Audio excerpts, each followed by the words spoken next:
All right, thank you so much, everyone, for attending our Hear from Peers. This is the second last session. Next Wednesday, we will have the last session for the semester.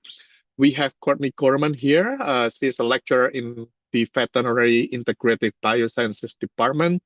There, she teaches writing intensive courses to undergraduate biomedical sciences students. With courses focused on translating research and making complex concepts more relatable for various non-scientific audiences, she is passionate about ensuring scientific ideas can be understood and used outside of academic spaces.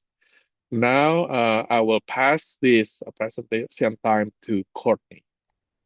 Thank you so much. Yes, thank you for that introduction. Hey everyone, thanks for being here.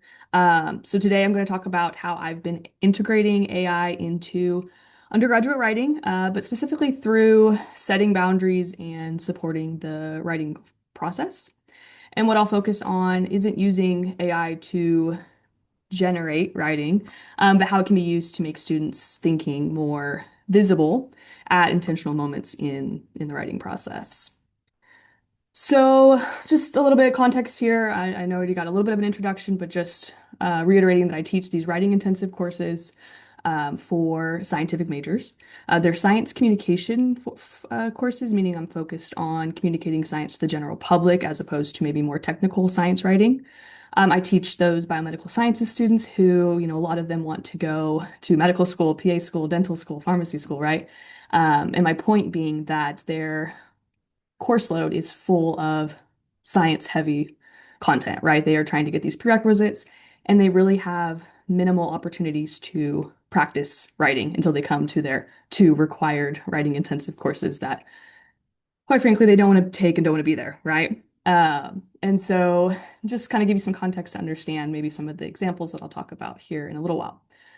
And now, of course, my course has been affected by AI, but really my experience with it before joining the AI learning community was rather minimal. I had my head in the sand a little bit for sure for a while, then things started happening that I couldn't ignore, such as source hallucinations in my course, and starting to really be like, okay, I need to get my head out of the sand a little bit and start to learn more about this. And sure, I was skeptical, but I also was very quickly, through my own experimentation and learning alongside the learning community, started to see kind of the other side of the coin too, where there was opportunity to deepen understanding for students with AI's help. So just all that to say, I wasn't, definitely wasn't coming in as an expert, and I'm still not, close to an expert. I am just building and testing in real time. So that other side of the coin, where there was this opportunity to deepen understanding, quickly led to a big question of where does AI actually belong in the writing process? And so, if we don't want the writing to be, generated for students, then are there other key areas where it can actually help?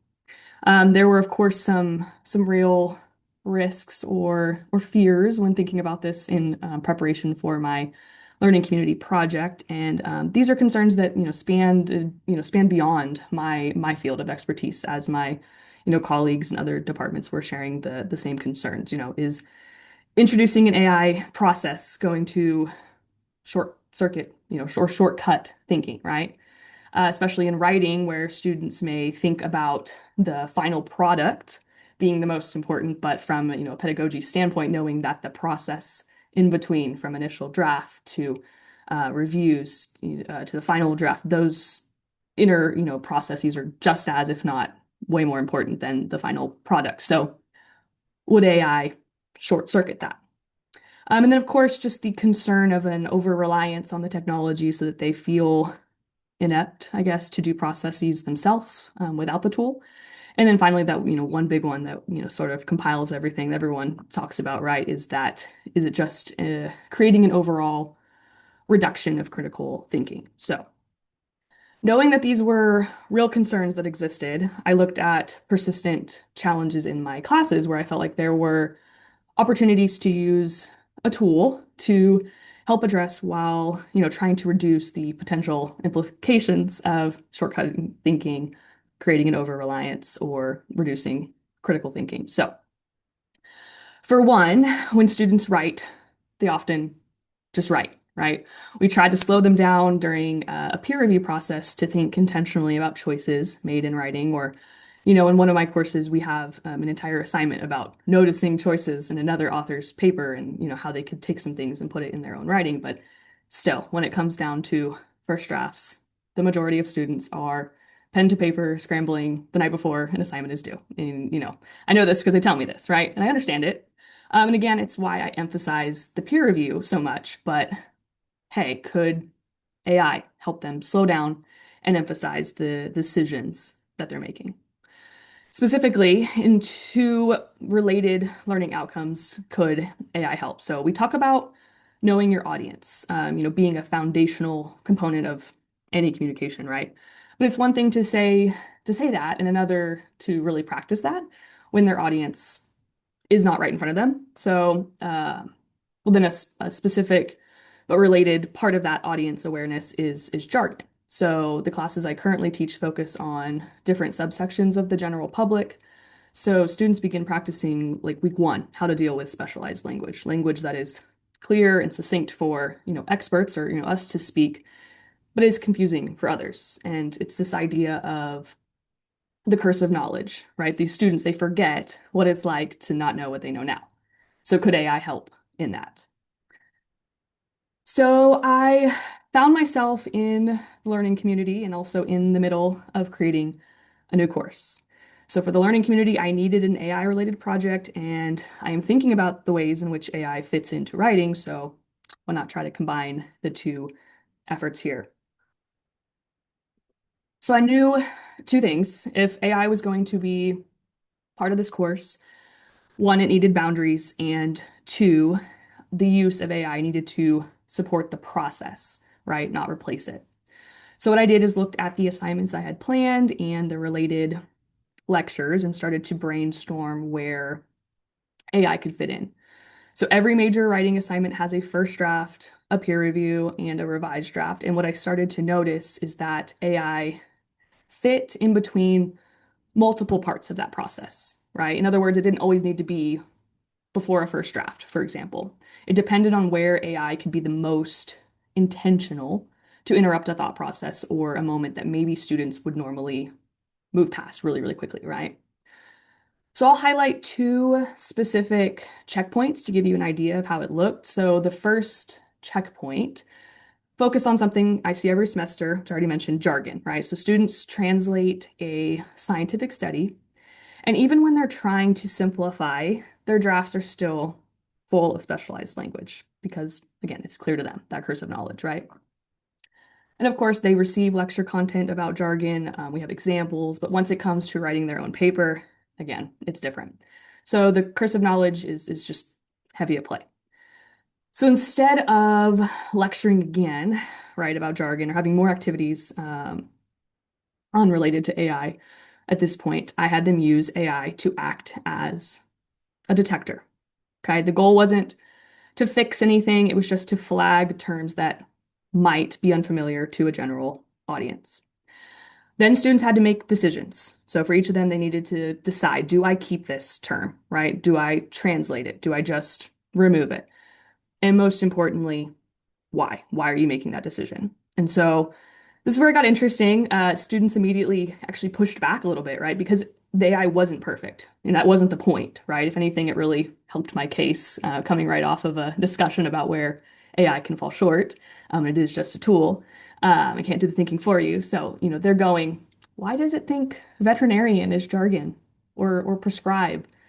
But then right after that, they're starting to notice terms they, hadn't questioned at all, like growth factor or gastrointestinal. So we even had an interesting conversation about adverse effects versus side effects. So again, the AI wasn't functioning as an answer key. It created a moment where students had to confront their own, assumptions about clarity, right? Is that jargon? Or I thought it wasn't. And the result, of course, anecdotally, really was some of the strongest revised drafts I've seen in terms of addressing jargon. And again, not because AI fixed it, but because students made more intentional decisions. The second checkpoint focused on audience awareness, which, jargon is related to being aware of your audience, but this was different. So for the previous checkpoint, they had already written their first draft, but for this one, they were preparing to write a first draft for a different assignment where they needed to pick a randomized controlled trial from a biomedical topic of their choosing, translate it, but then expand from there, from a basic translated summary to an FAQ document. And they also had to choose a more specific audience than just general public because the idea is that a more specific audience lets you make more intentional choices in terms of tailoring the questions and, even just overall engagement. But, that's in a perfect world, right? In terms of uh, tailoring those questions and engagement. Maybe they would go and do a bunch of market research, for a lack of a better word, on their audience, but we are limited in time and in resources to do that. So step one is, hey, you put yourself in the shoes of your audience, right? Great. Step two is what I've always, what comes naturally, right? Hey, have a peer act as your audience, right? So have a peer explain your study to your peer, ask them to ask you follow-up questions, ask them, what concerns you might have, what are some things you're thinking about. In this process, right, step three quickly became, hey, why don't we have AI, simulate your audience? So as far as product goes, they had to compile a master list of sorts, with all the questions that they brainstormed themselves with a partner and with the AI, and reflect on where AI helped or hurt the brainstorming and reason to me how they were going to go about picking from that master list 5 to 7 best questions to include to anchor that from that translated study.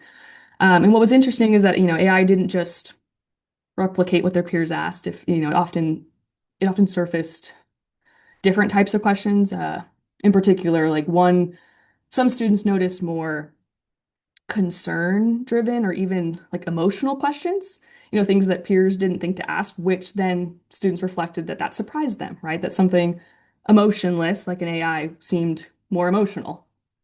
But ultimately, the whole activity pushed them to just reconsider what assumptions they already had about their audience, right? And what the audience might actually care about, not just what they needed to know. That was kind of the basic, right? Let's push beyond that to what do they care about? What concerns do they have? What beliefs do they have coming into this?